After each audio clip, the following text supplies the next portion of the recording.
నిన్న అనర్హత పిటిషన్పై స్పీకర్ తీసుకున్నటువంటి నిర్ణయం రాజ్యాంగానికి విరుద్ధం. వాస్తవం.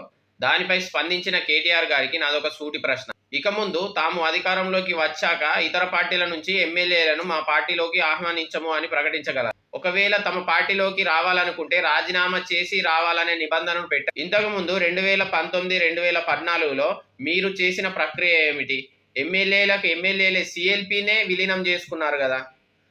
రాజ్యాంగబద్ధంగా ఒక పార్టీలో ఎన్నికైనటువంటి ఎమ్మెల్యేలను అప్పుడు మీ పార్టీలో సిఎల్పి విలీనం చేసుకోలేదా? లేదా మా పార్టీ నుంచి వెళ్ళిన వారికి మళ్ళీ మా పార్టీలోకి ఆహ్వానించం, వాళ్ళకు మళ్ళీ మా పార్టీలో స్థానం లేదని చెప్పిన మీరే ఆరూరి రమేష్ గారిని జాయిన్ చేసుకోలేదా? గూడెం మహిపాల్ రెడ్డి గారిని జాయిన్ చేసుకోలేదా? ఇక ముందు కూడా ఇలాంటివి జరగవు అని మీరు చెప్పగలరా? స్పీకర్ గారికి నాదొక సూటి ప్రశ్న. దానం నాగేందర్ గారు కారు గుర్తు పైన ఎమ్మెల్యేగా గెలిచారు, కానీ వారు చేతి గుర్తు పైన ఎంపీగా పోటీ చేశారు. అది మీకు కనబడలేదా? కడియం శ్రీహరి గారు కారు గుర్తు ఎమ్మెల్యేగా పోటీ చేసి తన బిడ్డ కోసం ఎంపీ ఎలక్షన్లో చేతి గుర్తుకి ప్రచారం చేయలేదు. అది మీకు కనబడలేదా సార్? కాంగ్రెస్ పార్టీలో ప్రస్తుత స్పీకర్ అయినా, గతంలో బీఆర్ఎస్ పార్టీలో పనిచేసిన స్పీకర్ అయినా వాళ్ళ అధిష్టానం ఏది చెప్తే అది చేయడమే తప్ప వాళ్ళ అధిష్టానాన్ని కాదని వాళ్ళు నిర్ణయాలు తీసుకునే స్థితిలో లేరు.